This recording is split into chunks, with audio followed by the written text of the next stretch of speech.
Meditações no Evangelho de Lucas, dia 10. A cura do homem da mão ressequida, defendendo a prática de fazer o bem no dia do Senhor. Lucas 6, de 6 a 11. Esses versículos contêm outro exemplo da maneira de Nosso Senhor lidar com a questão do quarto mandamento.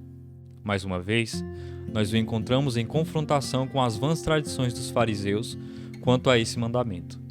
Uma vez mais, vemos o Senhor Jesus purificando o dia do Senhor, removendo as impurezas da tradição humana e apresentando as corretas exigências desse mandamento. Esses versículos nos ensinam que é lícito fazer obras de misericórdia no dia do Senhor. Somos informados de que, diante dos escribas e fariseus, no sábado, Nosso Senhor curou um homem que tinha uma de suas mãos ressequida. Ele sabia que esses inimigos de toda a justiça estavam procurando ver se ele faria uma cura no sábado, a fim de achar do que acusá-lo. Jesus, de forma ousada, afirmou que era lícito realizar tais obras de misericórdia, mesmo no dia sobre o qual Deus dissera: não farás nenhum trabalho.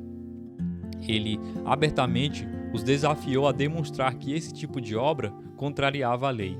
Jesus lhes perguntou: que vos parece? É lícito, no sábado, fazer o bem ou o mal? Salvar a vida ou deixá-la perecer? Seus inimigos foram incapazes de responder a essa pergunta. O princípio aqui estabelecido tem ampla aplicação. O quarto mandamento jamais teve a intenção de ser interpretado como algo que prejudicaria o corpo das pessoas. Esse mandamento admitia ser adaptado ao estado de coisas que o pecado trouxera à raça humana. Não tinha o objetivo de proibir que as pessoas manifestassem bondade aos aflitos no dia do descanso ou que atendessem às necessidades dos enfermos. Podemos ministrar conforto a um enfermo, ausentando-nos do culto dominical, a fim de procurar atendimento médico, ou ser úteis assistindo alguém que está doente, ou visitar órfãos e viúvas em dificuldade, ou ainda pregar e ensinar o Evangelho aos incrédulos. Essas são obras de misericórdia. Podemos fazê-la e, assim mesmo, santificar o dia do Senhor. Ao realizá-las, não estamos desobedecendo à lei de Deus. No entanto, algo precisa ser cuidadosamente lembrado. Devemos ter cuidado para não abusarmos da liberdade que Cristo nos deu. É nisso que se encontra o maior perigo nos tempos modernos. Existe pouco risco de cometermos o mesmo erro dos fariseus, guardando o domingo de maneira mais rigorosa do que Deus nos ordenou. O que devemos temer é a disposição habitual de negligenciar o dia do Senhor, roubando-lhe a honra que devemos tributar. Cuidemos de nós mesmos nesse aspecto. Estejamos atentos para não transformar o dia do Senhor em um dia de visitas, festas, viagens e prazer coletivo. Essas não são obras de misericórdia e necessidade, apesar do que afirma o mundo egoísta e incrédulo. Aquele que gasta seus domingos em atividades assim está cometendo um grande pecado e demonstrando que está completamente despreparado para o grande descanso no céu.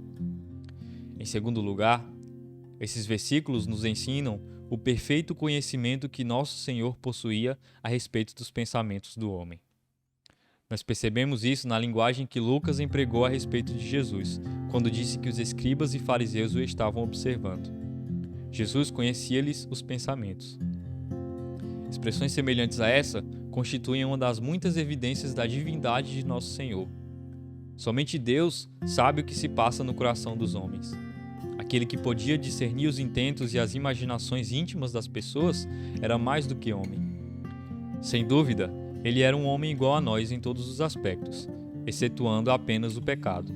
Isso nós podemos assegurar com certeza aos socinianos, os quais negam a divindade de Cristo. Os textos que eles utilizam para comprovar a humanidade de Jesus são versículos cujo ensino nós defendemos e cremos tão plenamente quanto eles. Porém, existem outras passagens bíblicas provando que Jesus tanto era Deus como homem. Esses versículos de Lucas constituem uma dessas passagens. Mostram-nos que Jesus é Deus bendito para todo sempre. Lembrar que Jesus possui esse perfeito conhecimento sempre exerce uma influência humilhante sobre nossa alma. Quantos pensamentos vãos e imaginações mundanas surgem em nossa mente a cada hora, os quais as outras pessoas jamais percebem? Quais são os nossos pensamentos nesse exato momento? Quais têm sido nossos pensamentos neste dia, quando lemos e ouvimos essa passagem das Escrituras? Poderiam ser examinados publicamente? Desejamos que os outros saibam tudo o que se passa em nosso íntimo? Essas são perguntas sérias, que exigem respostas sinceras. Seja qual for nosso conceito referente a essas perguntas, estejamos certos de que a cada momento o Senhor Jesus está lendo os nossos corações. Na verdade, nós temos de nos humilhar diante dele e diariamente clamar: quem há que possa discernir as próprias faltas? Absolve-me das que me são ocultas. Ó Deus, sê propício a mim, pecador.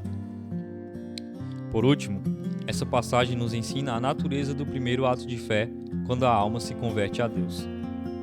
Essa lição é transmitida de maneira admirável pela história da cura descrita nessa passagem.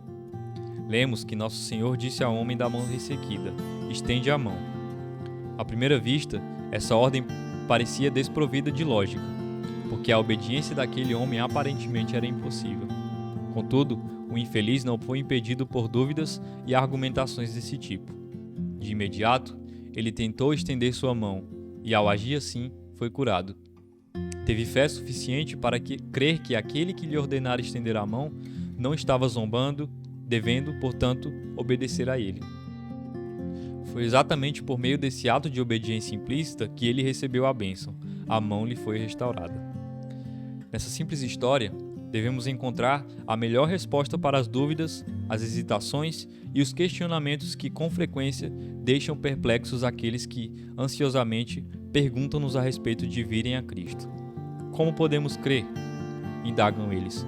Como poderemos vir a Cristo? Como poderemos lançar mão da esperança proposta? A melhor resposta a todas essas indagações é ordenar-lhes que façam a mesma coisa que o homem da mão ressequida fez. Eles não devem continuar questionando, e sim agir.